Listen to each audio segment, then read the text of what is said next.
નમસ્કાર. ફરીથી સર્વે પત્રકાર મિત્રોનું સ્વાગત કરીએ છીએ. છેલ્લા 3 દિવસથી જે ઘટનાક્રમ ગુજરાતની અંદર ઘટી રહ્યો છે, ખાસ કરીને અરવલ્લી, સાબરકાંઠા, ઉત્તર ગુજરાત અને ખાસ કરીને રાજસ્થાન રાજ્યને પ્રભાવિત કરતો જે કિસ્સો સામે આવ્યો છે, એમાં ભૂપેન્દ્રસિંહ ઝાલા એટલે કે બીજેડ ગ્રુપ જે છે, ફાઇનાન્શિયલ ગ્રુપ છે અને એક જેને કહેવાય પોઝી સ્કીમ સાથે આ એક જેને કહેવાય કે જોડાયેલું છે, એવું તમામ દૂરસંચાર માધ્યમોમાં જોડાયેલું છે અને એનાથી ઘણા બધા માહિતી અથવા તો એના જેના કોઈ પ્રશ્નાચિહ્નો અમારા સામે સર્જાયા છે. ત્યારે આમ આદમી પાર્ટી ગુજરાત પ્રદેશ સંગઠન મંત્રી હું પોતે જયદીપસિંહ ચૌહાણ ખાસ આપની સમક્ષ વાત મૂકું છું કે ભાઈ જેના નામે 6000 કરતો કથિત રીતે 6000, એનાથી કદાચ વધી પણ શકે, 6000 કરોડનું કૌભાંડ છે, એના તાર કંઈક ને કંઈક રીતે ભાજપના નેતાઓ સાથે કેમ છે, એક મોટો સવાલ છે. નંબર 2, જે પ્રમાણે ફોટા વાયરલ થયા છે, મેં નથી પાડેલા ફોટા, જે પ્રમાણે મીડિયાએ બતાવ્યા છે કે ભાઈ સી આર પાટીલ હોય, ભાજપના અધ્યક્ષશ્રી હોય, અત્યારે કેન્દ્રીય ગૃહ જેને કહેવાય કે કેબિનેટ મંત્રી છે, ત્યાર પછી આપણા મુખ્યમંત્રી શ્રી ભૂપેન્દ્ર પટેલ હોય, કેટલાય ધારાસભ્યો હોય, કેટલાય મિનિસ્ટર હોય, એમના સાથે પણ એમના ફોટા વાયરલ થયેલા છે.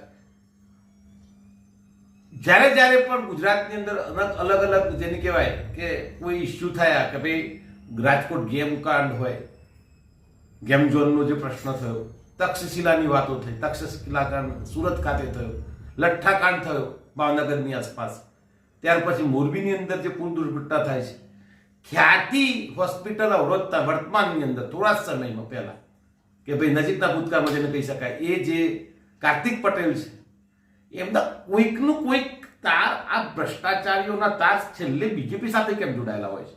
એનો મતલબ તે થયો કે ભાઈ બીજેપીમાં જોડાઓ, બીજેપી સાથે આવો અને તમને ખોટા જેને કહેવાય કે ગેરકાયદેસર ધંધા કરવાની છૂટ મળી જશે.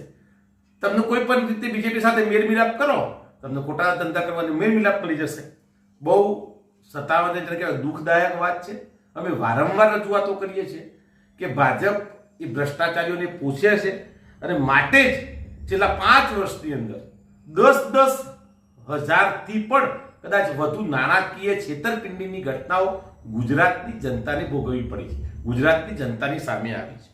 ખાસ મારે એ પૂછવું છે કે પોલીસ આજે બિલકુલ દોડી રહી છે, સીઆઈડી ગુજરાત સરકાર અથવા તો ગુજરાત ગાંધીનગરથી દોડી રહી છે, ત્યારે આજે એ ભૂપેન્દ્ર ઝાલા અથવા તો જેને કહેવાય કે આ બીજેડ ગ્રુપ સાથેના જે સીઈઓ છે એ પોલીસ પકડથી દૂર કેમ છે, કઈ જગ્યાએ ગાયબ થઈ ગયા છે, આ અમારો સવાલ છે. ક્યાં છે?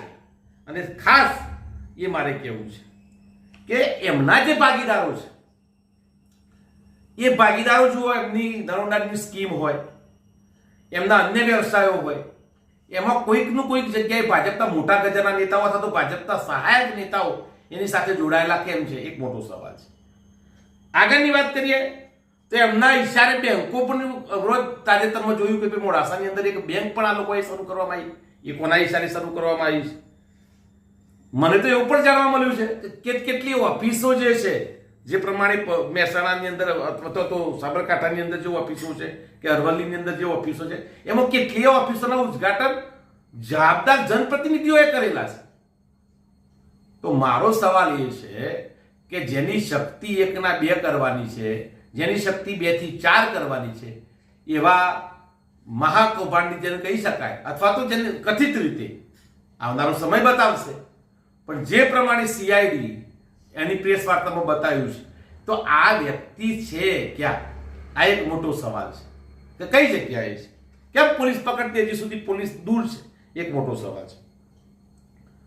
છેલ્લે હું ખાસ કરીને જેને કહેવાય કે સીઆઈડીના અધિકારીશ્રીઓને, સીઆઈડીને પણ અભિનંદન આપીશ કે આપને ધન્યવાદ છે, અભિનંદનને પાત્ર છો કે તમે એક સામાન્ય અરજી આવી આપની સમક્ષ અને આપે જેને કહેવાય કે આ સૂત્રધાર સુધી પહોંચવાની કોશિશ કરી, ઓફિસોનું સીલિંગ થઈ ગયું, 7 એજન્ટોની કહેવાય કે સહાયકોની કહેવાય કે ઓફિસ સ્ટાફની તમે ધરપકડ કરી છે.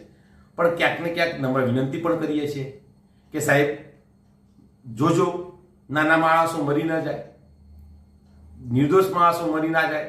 કારણ કે જેમ આ જે ગુનાહિત કૃત્ય કરવાની ઘણી વખત તમારા જે સરકારના જે જવાબદાર પદાધિકારીઓ છે, મંત્રીશ્રીઓ છે, એમને કોઈકની કોઈક જગ્યાએ આ વ્યક્તિને સાહસી પણ કહ્યા છે, ઉદ્યમી પણ કહ્યા છે, અને એક મોટિવેટર તરીકે પણ એમને કોઈક જગ્યાએ કહ્યા છે કે ભાઈ આ આમના જોડેથી શીખે ગુજરાતની પ્રજા.